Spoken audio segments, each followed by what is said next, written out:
Day 17 of the Tour. A hot day, the wind blowing, and it would be a very good day for bike racing fans. Stars turning up, and they were ready for a stage finishing at Super Dévoluy. There would be superstars. It would be a super stage. Jonas Vingegaard trailing by 3 minutes and 9. That to Tadej Pogačar. In the green jersey competition, Binny was back and without too much of an injury following the scare of a crash the day before. 178 kilometers almost were on the map, nearly 3,000 meters of climbing, with most of it right at the end of the stage. The worst difficulty, the first category, Col du Noyer, with very steep and narrow roads towards the top. All present and correct, all looking good. Let's see what happened when it started.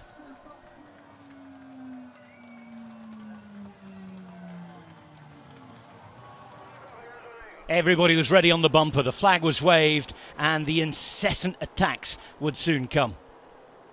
Early splits, plenty of nerves, but the main riders right at the front. This was just the first 20 kilometers. I can promise you there will be much more to come. Sivakov was one of those caught out early on. Stef Kras the best placed in the GC, but a few teammates for UAE Emirates race leader Tadej Pogačar caught behind.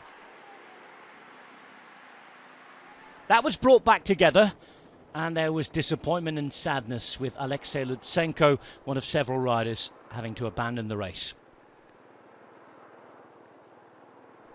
At the front, with 113 Ks to go, there was a short gap for 4 riders.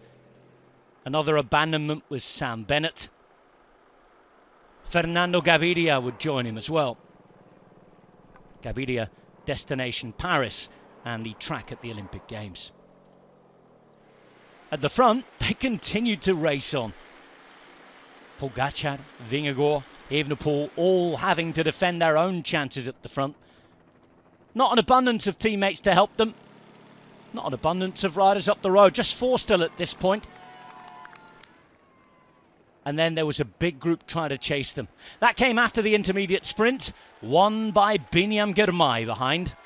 He took more points than Philipsen, and showing that he was not weak at all in his chance of defending green following the crash.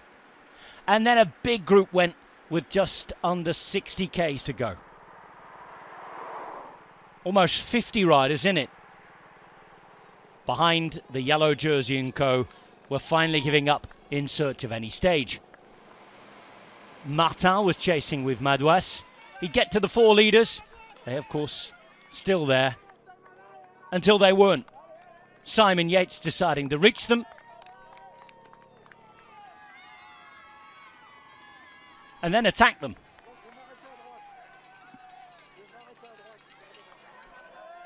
Richard Carapaz had the same idea. He takes Stevie Williams with him for a while. And Yates was pulling away on the Col du Noyer. But Carapaz, with 3.3k still to go, would reach Yates. The peloton at this point at 8 minutes back. And Carapaz, who had tried again along with his team, knocking on the door for the entire tour, this time used the battering ram. He was away, Yates was chasing, and on the same climb further down, there was GC action too. Ciccone trying. It was all happening at the Tour de France. 17 seconds the gap towards the top. Carapaz had a descent and a climb to go if he was to win the stage. Enric Mas third on the road, still just over half a minute back. And in the GC group, Jonas Vingegaard isolated, and suddenly out of nowhere, Tadej Pogačar attacking. Evenepoel tried to follow as well. Vingegaard was looking around and there was no one to help him. He also struggled to hold the wheel of Evenepoel. This was a real turn-up for the books. Pogačar still away on the descent, Evenepoel in front, and Vingegaard finally finding a teammate dropped from the breakaway in Christophe Laporte. Carapaz was up the road and was about to celebrate. The 110th rider in the history of cycling to win a stage at Vuelta, Giro and Tour. This was a sensational performance by the Olympic champion, just 9 days before the next games. He won't defend that title there, but he is now a Tour de France stage winner, the first from his nation, Ecuador. Two-time Tour de France stage winner Simon Yates was second, a real battling performance from him, and it was a battle behind two in the final kilometres on the way to the last climb. Evenepoel attacked. Wout van Aert had to try and help, having dropped back from the break. Tish Benoot was trying to do the same, but Evenepoel would take seconds. 10 of them on Tadej Pogačar, who attacked and put 2 into Jonas Vingegaard. Vingegaard losing 12 seconds to Remco Evenepoel. It's less than 2 minutes now between third and second on the podium. It's now 3:11 from Pogačar to Vingegaard between first and second. Another incredible day on the Tour de France. A windy, wild and wacky races kind of day. Carapaz winning, EF winning a stage for the first time in a couple of years. At a yellow jersey earlier in the race, a stage win now. It's been a complete tour for Carapaz. Pogačar is still in charge, a 35th day in charge now of Grand Tours this year alone. And there are the new differences. Top 10 looks like this, separated by almost 20 minutes from first to 10th. On the podium fight, Evenepoel is looking very good now. Next up, gap to Barcelonnette, almost 180 kilometres into the Alps before the real proper high mountain stages come.